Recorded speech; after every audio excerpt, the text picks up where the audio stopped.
사람들이 취약한 것 중에 하나가 이 엔딩의 기술이다. 이렇게 말하고 싶어요. 엔딩의 기술, 이 끝내는 기술이죠. 그 드라마를 잘 종영하는 거, 끝내는 거. 그다음에 소설을 마무리를 잘 짓는 것, 또 설교를 잘 또 엔딩하는 것도 중요합니다. 그래서 아무리 시작이 좋고 또 중간에 전개가 뭐 등장 인물도 좋고 스토리가 아주 탄탄해도 끝을 이렇게 잘 마무리하지 못하면은 이 작품성이 좀 제대로 평가받기는 힘들다 이렇게 생각해요. 이 헤어지는 기술도 우리에게 필요합니다. 만날 때는 참 다 좋지만 이 헤어지는 것을 잘 해야 그동안의 어떤 만남에 좋은 추억을 가지게 되는 것이죠. 최근 참 안타까운 장면이라면은 이 코로나19 전염병으로 돌아가신 분들에게는 정상적인 그 장례식이 허용되지 않고, 우리가 보통 3일장을 치르는 것이 보통인데 돌아가시면 바로 그날 화장을 하든지 또 매장을 하든지 이런 장례 절차를 진행을 시키다 보니까 슬퍼해야 되거든요. 그래서 3일 동안 유족들은 좀 피곤해도 눈물도 흘려야 되는 것이고, 또 슬픔의 감정을 표현도 하는 것이고, 또 지인들이 조문객들이 찾아와서 위로도 들어야 되고, 혹은 또 고인을 생전의 어떤 모습을 이렇게 서로 이야기하면서 그 정리정돈을 잘, 뭐 사실 3일도 그렇게 충분한 시간은 아니고, 이처럼 이별하는 시간, 정돈하는 시간이 있어야 되는데 그런 것이 없이 이렇게 그 절차가 진행되는 것을 보면서 꼭 그럴 수밖에 없는가 하는 좀 그런 아쉬운 마음이, 기술적인 문제일 수도 있는 건데 좀 너무 편의적으로 하는 것이 아닌가 하는 좀 그런 아쉬움이 있었습니다. 자, 이제 오늘이 이제 송년주일입니다. 2021년 도도 오늘을 포함해서 딱 6일이 남겨진 365일 중에 360일이 가까이 이제 이미 지나갔습니다. 그래서 이 한 주간을 우리가 송년 주간이다 이렇게 이야기를 하는데, 2021년을 잘 그 엔딩하는 것이 참 중요하겠다. 열심히 살았지만 그 이번 한 주간을 어떻게 마무리하느냐라고 하는 것은 또 새로운 한 해를 맞이하는 데 있어서 아주 중요한 절차다 생각을 하고, 오늘 본문을 중심으로 해서 한 주간을 어떻게 보낼까, 송년을 어떻게 할까 하는 것을 좀 상고해 보려고 합니다. 자, 디모데후서는 특별히 4장은 그 바울 인생의 마지막 순간에 기록된 내용입니다. 로마의 감옥에 수감되어 있던 바울은 자신에게 남겨진 시간이 얼마 없다라는 것을 예감을 합니다. 물론 그 전에도 이 감옥 생활을 여러 번 했고 또 겨울을 몇 번씩 맞이하곤 했지만은 이 바울이 마지막을 예감하는 거예요. 이제 곧 내가 죽겠다, 이 땅을 떠나가겠다 하는 어떤 그런 강한 예감을 예측을 하고서 정리하는 그런 그 작업이 바로 이 디모데후서 4장에 기록되어 있는 것입니다.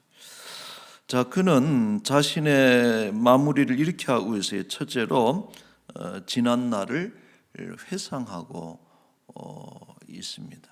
우리가 마지막 죽기 전에 주마등 같이 지난 날들이 스쳐간다 그러잖아요. 그래서 살아왔던 날들을 쭉 회상하는 것이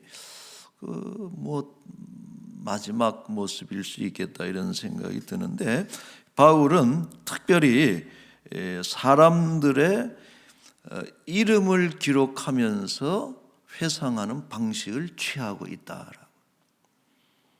바울 서신의 마지막에 늘 등장하는 양식이 뭡니까? 일종의 명단들이에요. 사람들의 이름이 쭉 열거가 되고, 이 디모데후서에도 보니까 최소한 17명의 9절 이후에 17명의 이름이 등장하고 있습니다. 자, 그런데 이 바울의 명단은 그의 부모, 형제, 친척, 즉 혈연 관계의 명단이 아닙니다. 그러니까 죽기 전에 아버지 이름, 어머니 이름을 적어놓은 것이 아니에요. 그리고 또 바울이 이전에 속해 있던 유대 모임, 그 대표적인 유대인이었지 않습니까? 바리새인이고, 이 바울이 속해 있던 그런 그룹의 이름을 적어놓은 것도 아니고, 혈연도 아니고 지연도 아니고. 자, 이들 명단의 공통점이 뭐냐? 이들은 바울이 전한 복음의 열매들이었다. 그가 마지막에 떠올리고 회상하고 적어놓는 이름들은 이 복음을 통해서 알게 되고, 또 그래서 예수님 믿고 하나님의 자녀가 된 이런 어떤 복음의 열매들을 기록하고 있습니다. 자, 그 중에 보면은 로마의 유력자들도 있어요. 군인도 있고 공직자도 있죠. 또 루디아와 같은 부유한 상인도 있고, 또 반면에 오네시모와 같은 하층민이라고 할 수 있죠. 그 당시로서는 종의 이름도 아주 중요하게 등장을 하고 있습니다. 본래 유대인의 특징이 뭐예요? 이방인들하고 섞이지를 않습니다. 유대인들의 성향은, 그래서 우리가 게토다 이렇게 이야기하는 폐쇄적인 어떤 그런 공동체를 유지하고, 이방인들과는 잘 이렇게 친밀하고 친숙하게 섞이지 않은 것이 그들의 어떤 특징인데, 바울은 복음의 일꾼이 되고 난 뒤에 그의 세계가 확장이 됐다 하는 것이죠. 복음이 아니면은 만날 수 없고, 또 복음이 아니면은 겪을 수 없고, 복음이 아니었다면은 알 수 없었던 그 사람들과 세상을 발견하게 된 것이다. 그래서 아주 중요한 이야기를 할 수가 있어요. 복음의 중요한 효능 중에 하나가 뭐냐면은 이처럼 삶의 지평을 넓혀주는 어떤 그 효력이 있는 것이죠. 여러분, 우리들도 마찬가지예요. 저도 이제 목사가 되고 또 교회 일원이 되다 보니까 제가 살아가는 세계가 넓어지는 것이고, 아는 사람들도 점점 많아지고 하는, 이 복음이라고 하는 것은 삶의 지평을 넓혀주는 중요한 기능을 하는 것이죠. 자, 이 바울의 명단은 대부분이 그래요. 19은 고마운 사람들의 이름입니다. 뭐가 고맙냐 하면은 자기의 전도를 받고 믿음이 들어간 뒤에 잘 성장하는 것을 들으니까 너무나 고마운 거예요. 전도를 했는데 교회 등록하고 또 자라나서 봉사도 하고 직분도 하고 교회 지도자도 되고, 이런 이야기를 들을 때 바울이 참 고마운 거예요. 그래서 이런 어떤 신자들의 이름을 들먹이면서 고마움을 표시하고, 또 고마운 것은 누구냐 하면은 자신의 사역에 큰 도움을 주었던 동역자들이 너무 기억이 나고 고마운 거예요. 바울이 정말 위대한 전도자이고 큰 어떤 일을 초대교회사에 업적을 남겼지만은 이것은 바울 혼자만의 힘으로 한 것이 아니고 가는 곳마다 하나님께서 조력자들을 곳곳에 준비해 두셨다가 바울을 돕게 하신 것이죠. 뭐 어디 소아시아의 유럽에 바울의 뭐 인맥이 있었던 게 아닙니다. 따로 그저 알 수 없는 내일을 향해서, 알지 못하는 그 땅을 향해서 특별히 뭐 준비하는 것도 없이 맨몸으로 복음 들고 떠나갔는데, 가는 곳마다 하나님께서 다 먹여주고 입혀주시고 또 복음 사역에 동역을 했던 그런 조력자들을 다 이렇게 두시면서 바울을 도와줬다라고 하는 것이죠. 자, 특별히 이 바울에게 그 중요한 인물이 있습니다. 중요한 비중을 차지한 디모데가 그렇죠. 디모데가 아주 바울에게 있어서는 핵심 그 인물이고, 또 뭐 브리스가와 아굴라도 있을 것이고 루디아도 있을 텐데, 이 바울의 조력자 중에 정말 중요한 위치를 차지하고 있는 인물이 오늘 또 등장하고 있는데, 바로 11절에 여러분 보시면은 누가만 나와 함께 있느니라, 누가를 언급하고 있습니다. 여러분, 이 누가는 참 바울에게 매우 중요한 인물입니다. 그는 유대인이 아니죠. 헬라인이고 또 직업은 의사고, 다소라는 곳에서 바울의 전도를 받고 예수님을 영접한 이후에는 바울과 늘 동행했던, 같이 동행하면서 바울의 건강을 살피는 의사 역할을 하기도 했고, 또 가는 곳마다 이 복음 사역의 동역자로 일했던 인물이 누가이고, 또 그는 은사가 있었는데 글 쓰는 은사가 있어요. 그래서 아주 그 초대교회에서의 중요한 책을 두 권 남기죠. 의사의 어떤 특별한 통찰력을 가지고 복음을 그 헬라인들에게, 이방인들에게 전하기 위해서 쓴 복음서가 그게 바로 뭡니까? 누가복음이죠. 누가복음의 저자는 누굽니까? 누가예요. 그래서 이 누가복음을 저술을 했어요. 또 한 거는 뭐냐면은 바울과 동행하면서 그 목격했던, 겪었던 초대교회 역사를 기록한 정말 소중한 책이죠. 사도행전의 저자도 바로 누가. 그래서 누가복음하고 사도행전은 사실은 전후권으로 얘기해도 관계없을 정도로 잘 그 연결되어 있는 예수님 이야기, 그 다음에 교회 이야기, 누가가 이런 참 귀한 일을 했던 것이, 어찌 보면은 사장돼 버리고 사라질 수 있는 역사인데, 바울의 역사인데 옆에서 아주 잘 그것을 세밀하게 보고서 잘 기록을 남긴 큰 역할을 했습니다. 자, 그리고 우리가 누가에 대해서 무엇보다도 높이 평가해야 될 것이 뭐냐, 그런 것들 위에 뭐냐 하면은 이 누가의 변함없는 모습이다. 지금 바울이 그 얘기 하잖아요. 10절에 대만은 저리 갔고 뭐 그레스게는 어디로 갔고 디도는 어디로 갔는데 11절에 누가만 나와 함께 있느니라. 이 누가의 아주 그 참 그 우리가 칭찬하고 높이 평가해야 될 부분이 뭐냐면은 바울의 곁을 떠나가지 않고 끝까지 그 옆을 지켜주었던 이런 충실함, 충성됨, 이런 것에 대해서 바울이 너무 고마워하는 것이죠. 누가만 나와 함께 있다 하는 이 표현 속에 그 감정이 절절하게 녹아 있는 것이죠. 자, 그러나 그 중에는 이 명단들 가운데 안타까운 이름도 등장한다. 이 10절 말씀의 대표적인 인물이 데마는 이 세상을 사랑하여 나를 버리고 데살로니가로 갔다.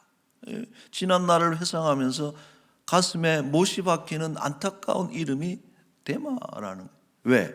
데마는 본래는 바울의 동역자였습니다. 그리고 바울이 감옥에 있을 때도 같이 있어줬던 참 좋았던 그런 사람이었는데 어느 날 데마가 돌아선 거예요.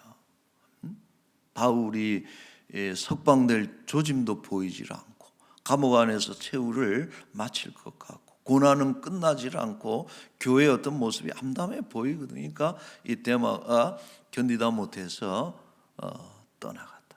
그런데 단순히 바울을 떠나간 것이 아니고 믿음을 떠나간 거예요. 지금 바울이 안타까워하는 것은 뭡니까? 자기를 옆에서 도와주던 어떤 유력한 인물이 없어진 것에 대해서 아쉬워하는 것이 아니고 예수 잘 믿다가 어느 날 믿음을 버리고 다시 세상으로 불신자의 세계로 돌아간 것에 대한 그런 영적인 안타까움이 바울의 마음속에 아마 죽기 직전까지 이 데마에 대한 그런 안타까움이 있었던 것이고 바울은 그를 위해서 기도했을 것입니다. 기도했을 것이고 그리고 특별히 그 이름을 여기다 올려놓는 것은 뭐예요? 교회에 부탁하는 것이죠. 이러이러한 사람이니 내 이후라도 이 데마를 잘해서 다시 돌아올 수 있도록 해라 하는 어떤 그런 그 부탁하는 마음도 그 속에 있는 것입니다. 자, 우리 교회도 보면은 이렇게 떠나가는 이들이 있습니다. 있는데 여러 가지 이유로 인해서 교회를 옮기고 또 다른 교회로 가는 것은 그것은 괜찮은 일이겠지만 그러나 혹여라도 아예 믿음을 버리고 또 그리스도를 떠나가는 이들이 있다면은 우리가 좀 살펴보고 또 그들을 섬겨야 되지 않을까 이런 생각을 합니다. 자, 마지막으로 이 명단에 어떤 이름도 등장합니까? 14절 말씀에 보시면은 구리 세공업자 알렉산더가 내게 해를 많이 입혔다. 경계해야 될 인물도 기록을 하고 있습니다.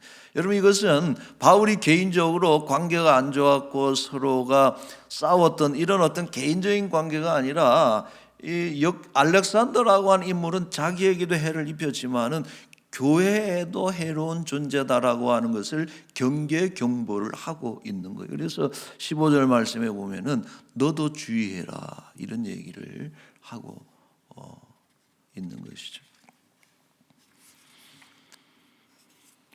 자, 이처럼 다양한 이름들, 대개는 고마운 사람들이지만 안타까운 사람, 경계해야 될 그런 이름들을 기록하면서 회상을 하고 있는데 단순히 보시면은 회상에 그치는 것이 아니고 바울은 지금 인수인계를 하고 있는 거예요. 회상하면서 이름을 우리가 적어놓고 또 이 이름을 통해서 교회가 어떻게 대처해야 될 것인지에 대한 이런 어떤 인수인계를 바울이 하고 있습니다.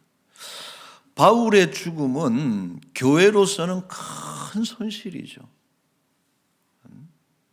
교회는 너무나 많은 것을 잃어버리는 거예요. 강력한 리더십을, 전도자를 잃어버리는 것이고 더 나아가서 그가 가지고 있었던 어떤 인맥이라든가 데이터베이스라고 할 수 있죠. 그가 목회하고 전도하면서 가지고 있던 엄청난 분량의 또 아주 그 최고의 질을 가지고 있는 어떤 그런 정보들을 바울이 죽는 순간에 다 없어지는 거예요.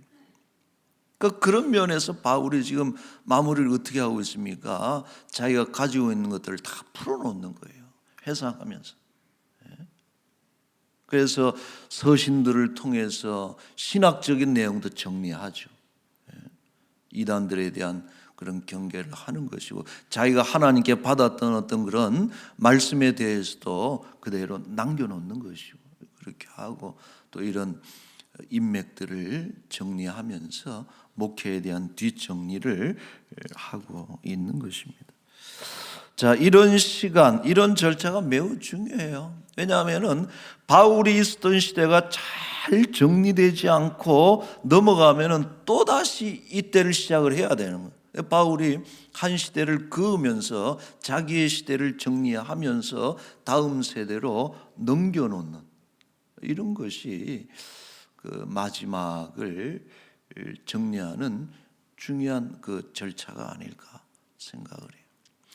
자, 그런 의미에서 우리는 2021년을 보내면서 한 해를 차분하게 잘 회상을 할 필요가 있을 것 같습니다. 그래서 이번 한 주간 우리 2021년도를 쭉 돌아보면서 명단도 한번 여러분 적어보고, 고마운 사람들이 있으면은 고맙다고 한번 표현도 하고 말해요. 또 아쉽고 안타까운 그런 일이 있으면은 기도하면서 마무리를 짓고, 해로운 명단이 있으면은 명단에서 정리하기도 하고, 이렇게 2021년을 잘 마무리를 져야 이것을 기초로 해서 2022년도를 시작할 수 있는 것이다 생각을 합니다. 자, 두 번째로 바울은 디모데에게 한 가지 이런 부탁을 해요. 13절 말씀에 보시면은 네가 올 때에 내가 들어와 가보의 집에 둔 겉옷을 가지고 오고 또 책은 특별히 가죽종이에 쓴 것을 가져오라.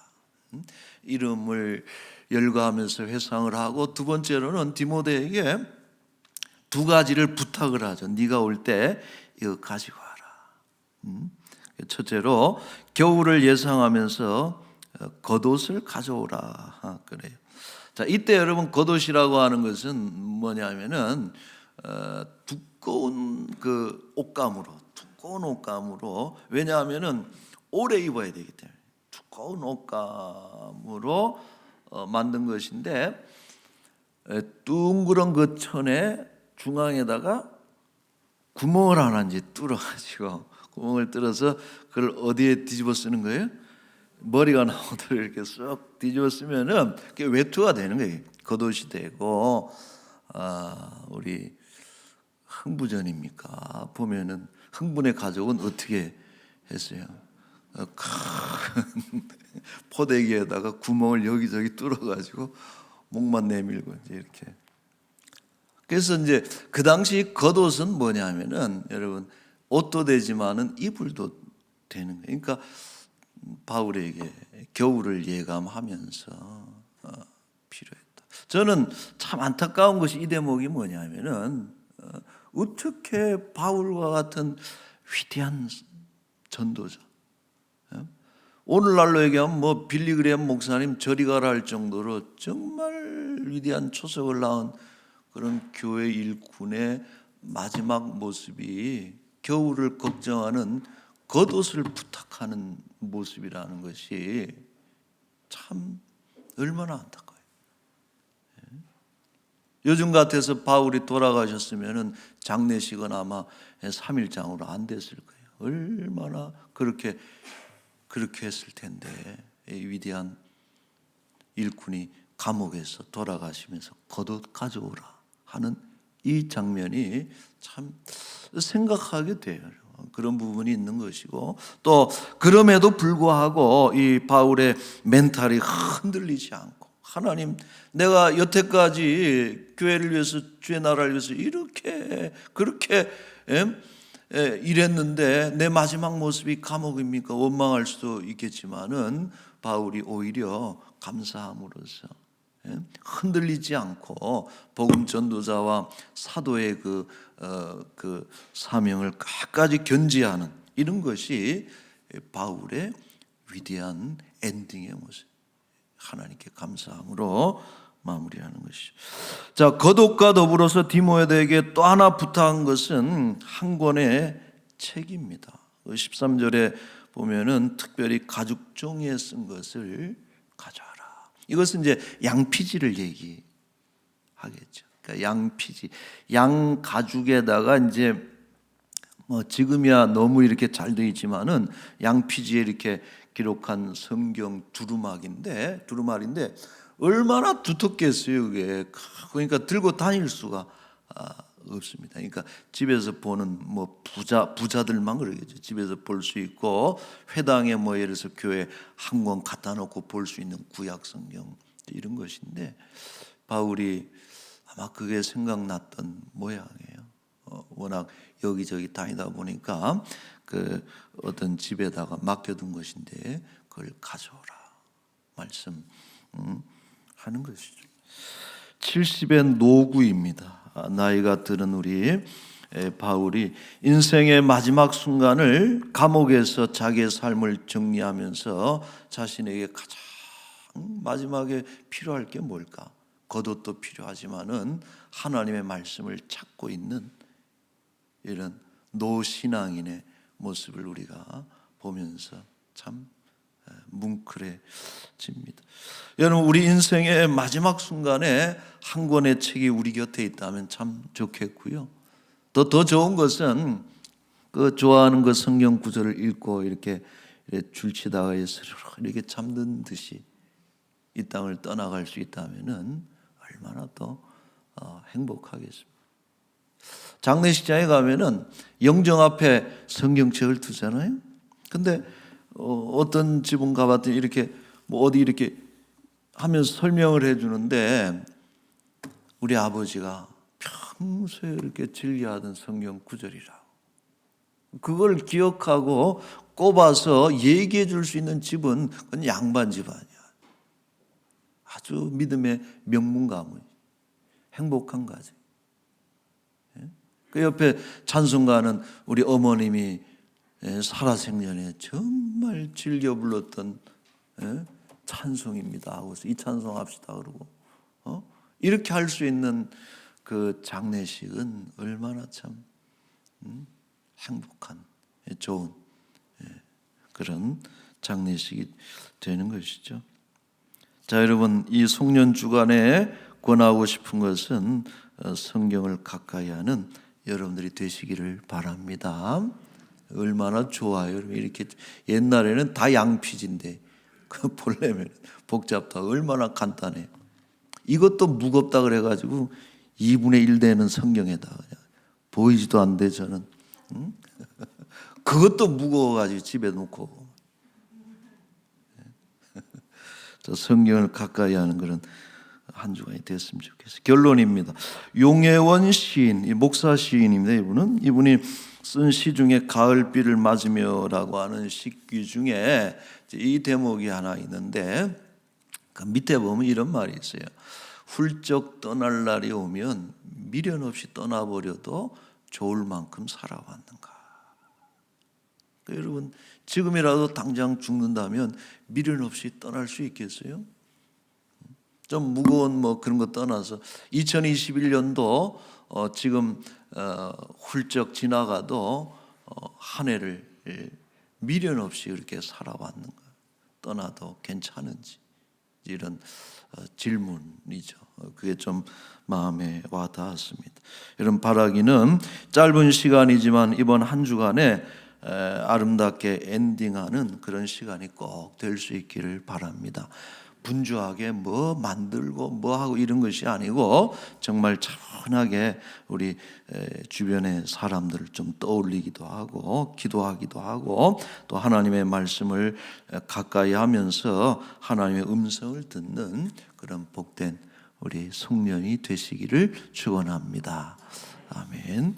자, 우리 한번 기도 같이 하십시다. 기도 같이 할 때 오늘 말씀대로 우리 지난날 2021년도를 돌아보는 그런 시간을 꼭 가지고 정말 하나님께는 먼저 감사드리고 또 우리에게 고마웠던 이들을 감사하고 또 가슴에 묻고 있는 안타까운 아픈 기억의 사람들이 있다면은 위에서 여러분 같이 기도해야 될 것입니다. 그리고 특별 새벽 기도회가 내일부터 14일간 있는데 우리 기도하는 시간 통해서 한 해를 잘 마무리하고 새해를 맞이할 수 있도록 또 우리 그 하나님의 말씀을 묵상하면서 한 주간을 잘 보낼 수 있도록 우리 이 한 주간 위해서 여러분 같이 한번 기도하겠습니다. 아버지 하나님, 주여 감사합니다. 아버지, 지나놓고 보면 은혜 아닌 것이 없고 또 하나님 하나하나 다 보살펴 주셨고 하나님께서 인도하시고 채워주시고 보호해 주신 그런 임마누엘의 은혜인 것을 다시 한번 고백합니다. 하나님, 부끄럽습니다. 언제든 2021년도를 마감하고 언제든 이 땅에서의 삶을 마무리하고 떠나갈 수 있을 미련 없이 떠나갈 수 있도록 하나님 잘 우리의 주변 정리를 잘하고 하나님 앞에 바르게 설 수 있는 그런 훈련을 하는 그런 시간들이 되기를 원합니다. 아버지, 이 나라가 아름답게 한 해를 마무리하고 새해를 맞이하기를 원하고 한 해 정말 전염병으로 인해서 어려운 일들을 겪었지만 잘 정리하고 새해에는 아버지 소망 가운데 전염병도 떠나보내고 치유하고 또 새로운 그런 시대를 맞이할 수 있도록 하나님께서 우리에게 소망을 주시고 기도의 응답을 주시고 또 마음의 화평함도 허락하여 주시옵소서. 아버지 감사합니다. 전능하신 자비하신 우리 하나님 아버지, 2021년도 한 해 베풀어 주신 하나님의 은혜를 진심으로 감사드리옵나이다. 참 허겁지겁 분주하게 살아오면서 빠뜨린 것 없었는지 이 한 주간에 잘 회상하고 돌아보고 정리정돈하고서 새날을 맞이하게 도와주시옵소서. 아버지, 올해도 코로나19로 인해서 이 나라는 참 힘겨운 싸움들을 하면서 지나왔습니다. 그러나 어려운 가운데서도 우리가 사람답게 살고 또 그리스도인답게 살고 문명인답게 살아갈 수 있도록 하나님 우리를 붙잡아 주시고 또 한 해 어렵고 또 좋았던 일들을 잘 정리함으로 인해서 2022년도를 새롭게 맞이할 수 있도록 그런 귀한 송년의 주간이 되게 하여 주옵소서. 아버지, 우리 교회 공동체를 여전히 사랑해 주셔서 대마와 같이 세상을 사랑해서 떠나가는 자들이 없고 여전히 하나님 곁에 있으며 그리스도를 더욱더 붙잡는 믿음의 사람들로 하나님 채워주시고 연약한 믿음들이 더욱더 성장케 하여 주옵소서. 아버지, 원치 않는 질병, 가난, 인생의 어려운 역경을 만나서 2021년도에 새롭게 기도의 제목으로 삼고 부르짖는 우리 주의 백성들이 있습니다. 하나님께서 긍휼히 보시고 간절히 기도할 때에 아버지 연약함들을 제거해 주시고 가난을 제거해 주시고 다시 한번 소망을 가지고 내년을 바라볼 수 있도록 은총을 베풀어 주옵소서. 아버지 하나님 고맙습니다. 귀한 것 어려운 가운데서도 주의 것이라 여기고 올려드린 우리 예물 헌금 또 우리의 마음 주께서 꼭 받아서 흠양해 주시고 또 드려진 손길들마다 하나님 복되게 하셔서 바울의 가는 길을 지키시고 또 이끌어 주시고 공급해 주신 것처럼 우리의 삶도 하나님께서 꼭 책임져 주시고 또 채워주시고 공급하여 주옵소서. 한 주간 정말 의미 있는 그런 시간들로 채워지기를 소망하며 예수님의 이름으로 기도하옵나이다.